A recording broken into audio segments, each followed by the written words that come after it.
Welcome to the PDR Sports webcast. I'm sports reporter Kevin Morales alongside sports editor Travis Huslet. And Travis, the Badgers football team opened up their 2009 season this weekend at Camp Randall. What did you think of their win over NIU? Well, Kevin, the two things that impressed me the most were the quarterbacks and the receivers. I mean, I got to think the Badgers are going to be better this year just for the simple fact our quarterback play is going to be better. At least it appears that way. Scott Tolzien looked great. Did have 2 interceptions, but besides that, I thought he had a great debut with the Badgers. And Kurt Phillips showed what he can do with his legs, and I think they're a pretty good combination there. Wide receivers, like I said, look great. I thought Nick Toon had a great game, and Toon. And I think everyone remember his dad, and I think he might be the next great receiver come through for Wisconsin. My other general impression of the first weekend of the college football season was the Big Ten as a whole.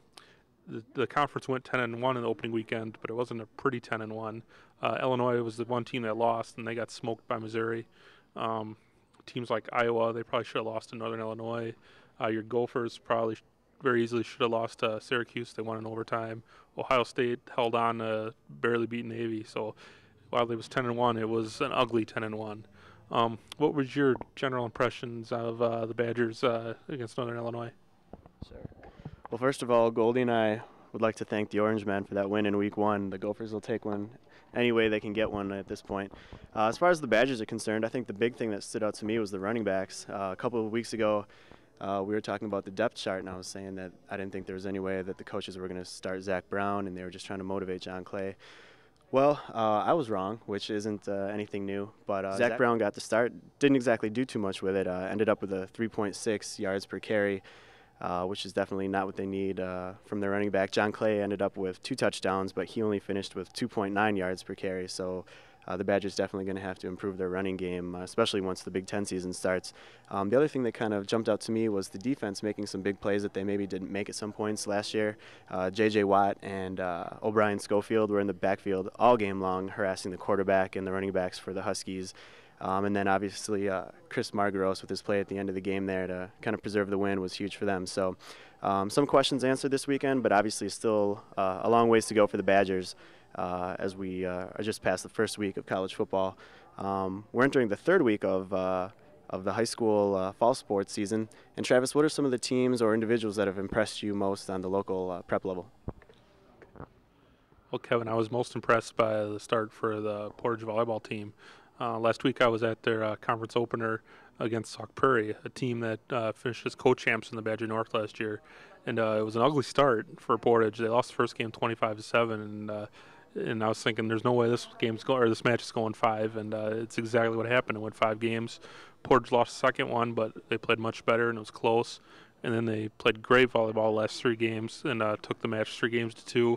An amazing performance by Portage middle hitter Mackenzie Ziegler. She finished with 41 kills, which is a ton, and she had 14, I believe, in the third game to kind of get the rally started. So that was a certain highlight of early part of the season here.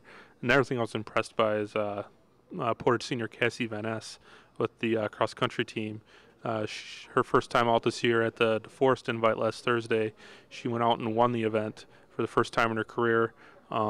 Last year, she made it to state for the 3rd straight year in cross-country, which was impressive, but it was kind of an injury-filled year, and she wasn't really thrilled with how she finished at state after finishing 10th there as a sophomore. So she looks healthy, and so I was impressed by just kind of her basic start of the season. What were your impressions of the early part of the prep year? Well, sticking with cross-country real quick, Derek Johnsrud from Rio Fall River has won both races he's been in this season, but really Poinette's football team has probably been the biggest surprise to me, and I guess it shouldn't really be a surprise because they've got a lot of good athletes on their team, and we knew that coming into the year. Cody Odegaard, who's a standout basketball player, is in his 2nd year starting quarterback for Poinette, and he's off to a big start to the season.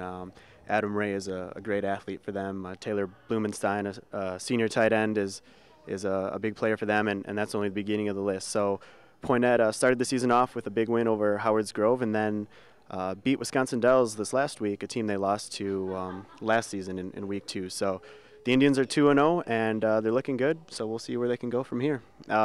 Sticking with football, Travis, we haven't had a team that's really made a deep playoff run in a couple of years around here. What team do you think is closest to making a big push in the postseason?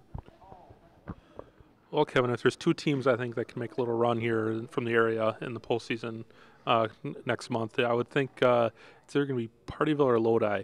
Partyville just seems each year they have a great season. I think they've won some 4 straight conference titles, and I just think that they're a team that can definitely make a postseason run.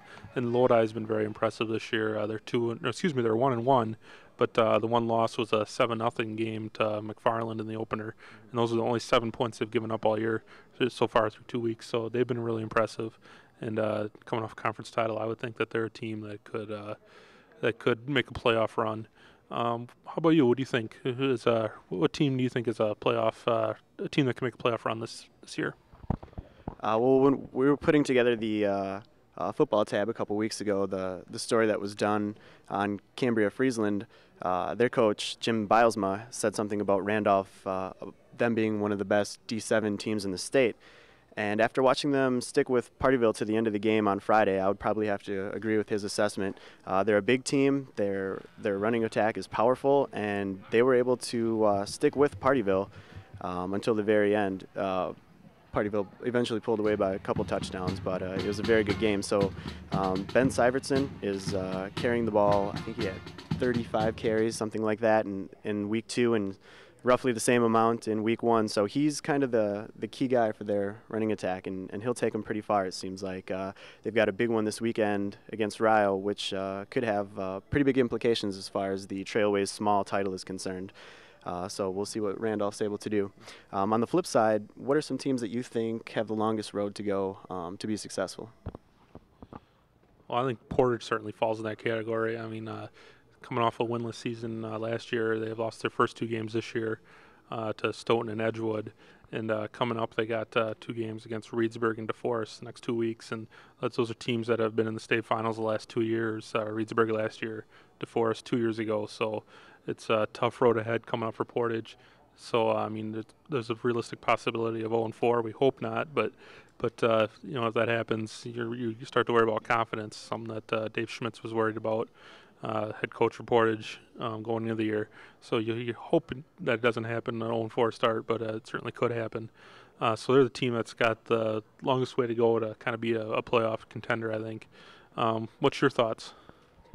Yeah, you obviously root for the players and the coaches that you talk to a lot, but Portage still needs a couple more playmakers, and they lost some of their bigger linemen from last year too, so they obviously do have a pretty long ways to go, and we hope they'll get there.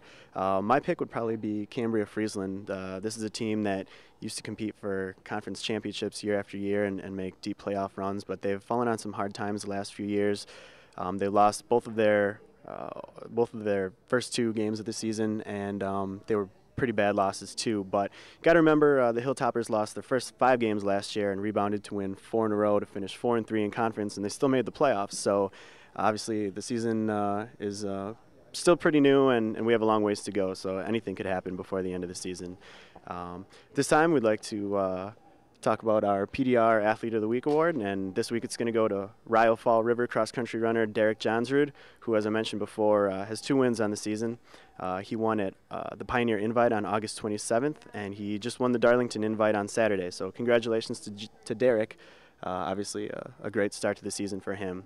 Looking ahead this week, we've got another full slate of football matchups, starting with Cambria Friesland at Hustisford.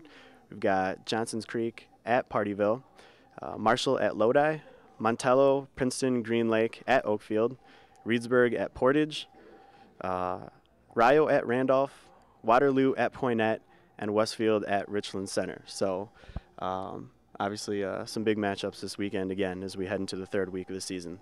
That's about all the time we have here. For Travis, I'm Kevin. Thanks for joining us. And remember to write us emails, because we'd love to get your emails and get some of your comments or questions out there with the webcast, and viewer participation would be awesome. So thanks a lot for joining us.